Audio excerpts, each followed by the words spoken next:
Welcome to சமையல் கதைகள் சேனலுங்க. இன்றைக்கி நம்ம பார்க்க போகிறது ஸ்வீட் பொட்டேட்டோ கட்லெட் எப்படி செய்யலான்னு பார்க்கலாம். நல்லா சாஃப்டான ஸ்வீட் பொட்டேட்டோ கட்லெட் எப்படி செய்கிறதுன்னு பார்க்கலாம் வாங்க.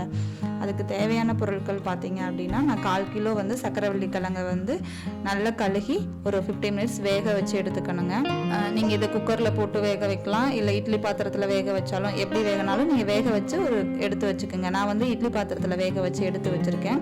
இதுக்கு ரெண்டு பெரிய வெங்காயம் நல்லா பொடி பொடியாக கட் பண்ணது, துருவின கேரட் 1, கொத்தமல்லி தழை நமக்கு தேவையான அளவு கொத்தமல்லி தழை. அதுக்கடுத்தது நம்ம ஸ்வீட் பொட்டேட்டோ வேக வச்சுருக்கோம் இல்லைங்களா, அதை நம்ம அந்த தோலெல்லாம் நீக்கிட்டு அதையும் எடுத்துக்கணும். உப்பு தேவையான அளவு, பெப்பர் நமக்கு தேவையான அளவு நீங்கள் ஆட் பண்ணிக்கலாம். சப்பாத்தி மாவு பிணையிற மாதிரி நல்லா பிசைஞ்சு எடுத்து வச்சுக்கணும்.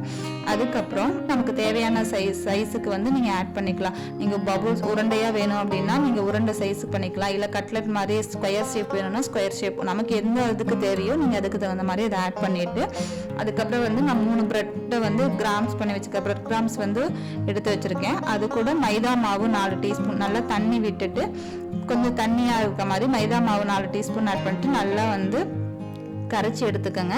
நம்ம ரெடி பண்ணி வச்சுக்கிற கட்லெட்டை மைதா மாவில் டிப் பண்ணிவிட்டு, நம்ம ப்ரெட் கிராம்ஸ் எடுத்து வச்சுருக்கோங்களா, அந்த ப்ரெட் கிராம்ஸில் நல்லா டிப் பண்ணி எடுத்து நமக்கு பொரிச்சு எடுத்தோம் அப்படின்னா நமக்கு தேவையான ஸ்வீட் பொட்டேட்டோ கட்லெட் ரெடி ஆயிருங்க. இல்லை ப்ரெட்டில் வச்சு நம்ம கட்லெட் மாதிரி சாப்பிட்லாம், இல்லை பர்கர் மாதிரி சாப்பிட்றனாலும் நம்ம சாப்பிட்டுக்கலாம்.